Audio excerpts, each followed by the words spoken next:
It is more than 26 hours by plane from Bogart, Georgia to Tanzania, Africa, and endless miles from the comfortable middle-class life that Tyler Morris has lived for nearly 23 years.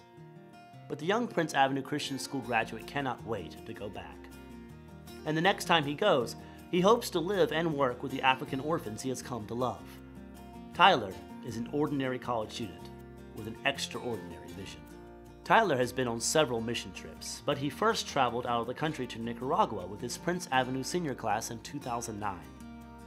That ministry experience confirmed his interest in living a life of ministry, traveling to new places, trying new things, connecting with new people, going wherever his feet may take him.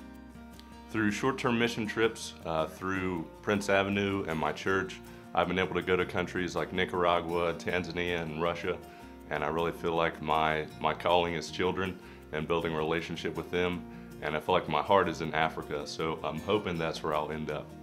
At Prince Avenue, Tyler was a multi-talented student leader who excelled in both athletics and the arts. He was a hard-hitting tight end and defensive end for the first varsity Wolverine teams. He remembers that in the early years, the team lost a whole lot, but says through that experience he learned that winning and losing is not what it's all about. Instead, his football memories focus on the coaches, teammates, and hard work that built a Wolverine team unity. He also spent hours rehearsing and performing in school musicals and choral performances. But the one thing he wishes that he'd been more committed to during his high school years was his academic performance. I did just enough to get by at Prince Avenue to graduate. That just means I have to work that much harder now at UGA.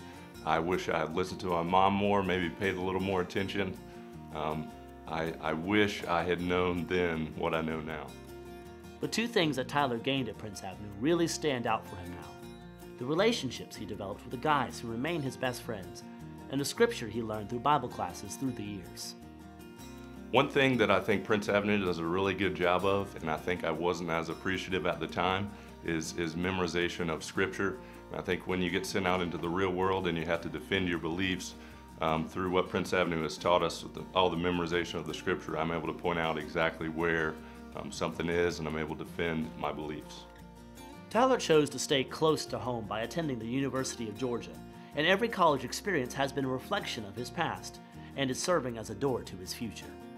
Though he no longer plays football, he has stayed connected with the arts and sings with the popular University of Georgia a cappella group, The Accidentals, where his leadership is demonstrated by his service as president. But more than anything else, his vision of mission opportunities has compelled him to pursue a degree in communications and African studies, preparing him to live and minister in Africa when he graduates. This past summer, he worked in an orphanage in Tanzania for 5 weeks. Among the people in the city of Morogoro, and through the lives of the orphan children he came to love, he found a deep connection that compels him to return when he completes his degree next year. I had a really special moment this summer. I was able to live in Tanzania for 5 weeks, and I kept a really strict journal while I was over there, and one night I was journaling, and I realized that I would die for every one of those kids in that orphanage. And I think it gave me a glimpse into Christ's love for us. Because those kids, those weren't my kids, they were not my family, I was not related to them. You know, I otherwise would have had no reason to love them. But I think when you love someone that much that has no connection to you, it just gives you a little glimpse of Christ's love for us.